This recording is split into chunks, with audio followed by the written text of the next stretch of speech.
So, Adam, thank you so much for coming on to our Community of Practice channel here on YouTube. And on behalf of SETSI, I just want to thank you so much for your participation today. My pleasure. Awesome. All right, so normally what we do, as always, we acknowledge the original stewards of the various lands that we are on. We also acknowledge our ancestors. We acknowledge all those who toiled without compassion or compensation. We acknowledge all the elders and community stalwarts whose shoulders we stand on as we build, share, learn together for our collective liberation and sovereignty. So if you could please introduce yourself to our listeners and viewers and tell us about your amazing work. Well, thank you. My name is Adam Kahane. I live in Montreal, and my wife is from Cape Town, so we spend about a year here, and I'm in Cape Town now. I got started in this work here in Cape Town 33 years ago, facilitating a very diverse group of politicians and business people and activists who were helping South Africa move from apartheid to democracy. And that's the kind of work I've been doing ever since. I'm part of a global organization called Reos Partners that does that kind of multi-stakeholder system transformation work. And in my spare time, I write books about what I'm learning. Wow, amazing. We thank you for all the work that you do with that. Very important. Um, and can you articulate your personal mission and vision for us, and also what inspires you about the work you do? What inspires me is that I get to work with these amazing people all around the world that are trying to make the world better and doing the really difficult work of transforming systems that aren't working very well for lots of people. So I find the opportunity to work with them, support them, learn from them is a big thrill, and that has been the case ever since that first group I worked with in South Africa, who were people who'd been involved in the struggle and been in jail and been in exile and in one way or another trying to make things better. So that inspires me. And then also I am somebody who likes to try to understand how things work, and in particular to try to understand what's the simplicity on the other side of complexity. And so that's what I try to do in my writing, and I find that very enjoyable. That's amazing. So, on the flip side, what challenges or barriers have you come across in your work, and how were you able to overcome them? Well, the big challenge we face in our work, which will be familiar to you and to everybody listening to this, um, which we're only sometimes able to overcome, is that uh, transforming systems is not straightforward or simple. It's certainly not as straightforward as simple as some people say it is. Um, so yeah, I don't think there's any magic trick to it or anything that you can overcome or that works all the time.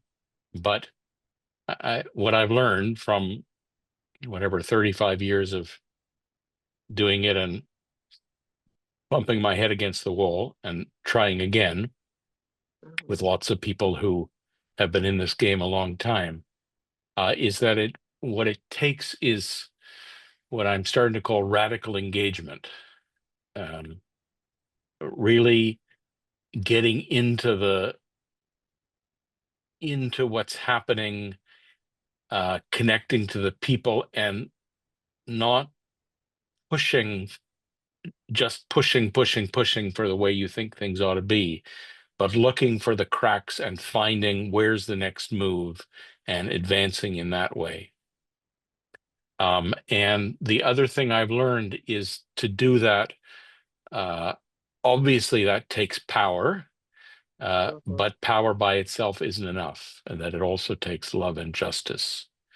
And so a lot of my work and a lot of my writing is about how do you work with all three of those, not just one of them. Exactly. It definitely takes all three for sure. A lot of patience and perseverance thrown into. Very good. And so what are some of your priorities? Like anything new you're working on currently? Yeah, I've uh, just finished a book. It's called Everyday Habits for Transforming Systems. It's going to come out on April 8th of this year. So I'm spending time getting ready for that and hoping to have conversations with colleagues in, well, all over the world, but including in Canada, about that. The book asks the question, um, we know that transforming systems is a collective activity, but what do each of us involved in that have to do on an everyday basis? So, everyday habits for transforming systems. And I wrote a book about 10 years ago called Collaborating with the Enemy: How to Work with People You Don't Agree with or Like or Trust. And interestingly enough, that book has done quite well, particularly the last few years. People seem to be wondering how to do that. So I'm rewriting that, and that's what I'm devoting a lot of my time to this year. Wow, I know that I gotta grab that first book you're saying and wait for the second one. That sounds amazing. Very effective. Awesome. So let me ask you, how do you feel about the future of social impact in Canada? And let's, if you want to keep it Canada or if you want to do worldwide. Well, I thought about that question. I think it's a good question, and what I would say is, um, I think if social impact is guided by a realistic understanding of how social systems work, including or especially how power works and how love and justice work, then I think it can make a contribution. Um, but if it's not grounded, then I don't think it'll make any contribution at all. I think, well, Martin Luther King Jr. said, power without love is reckless and abusive, but love without power is sentimental and anemic.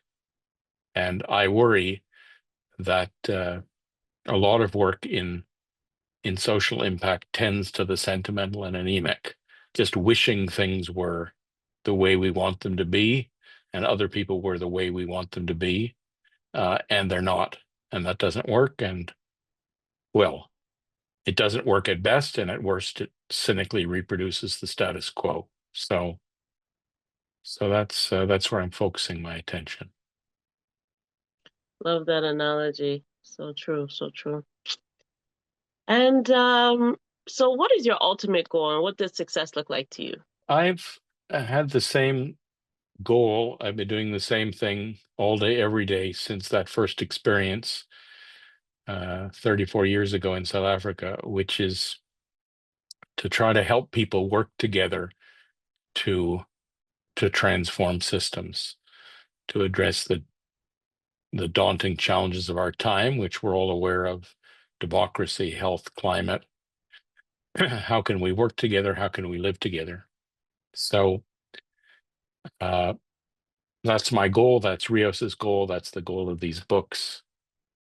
Because the alternative of either not managing to address these challenges or addressing them through authoritarian means is not what I want for me or my children or grandchildren. So that's my goal.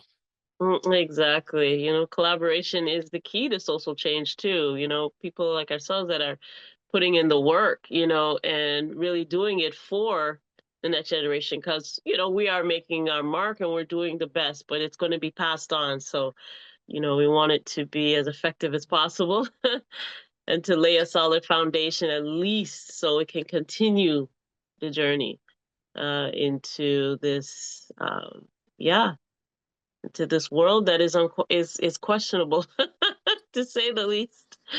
For sure. Well, this has been an amazing interview. Very impactful. I love the information that you provided.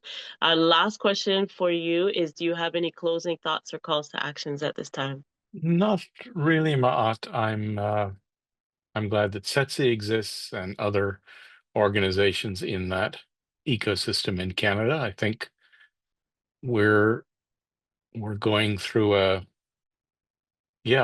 challenging time, and we have to find a way to change how things work fundamentally. So I'm appreciative of what you and Victor and Setsi are doing, and happy to be in conversation with you.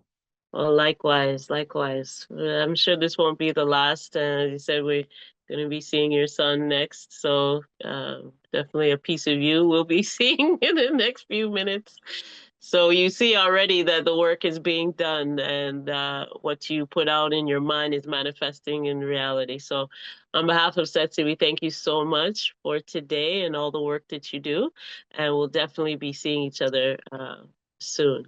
So we will Okay. close we will close the way that we began by acknowledging the original stewards of the various lands that we are on. We also acknowledge our ancestors. We acknowledge all those who toiled without compassion or compensation. We acknowledge all the elders and community stalwarts whose shoulders we stand on as we build, share, learn together for our collective liberation and sovereignty. So, Adam, once again, thank you. Thank you. Thank you so much. Thank you, Matt. All right. All the best.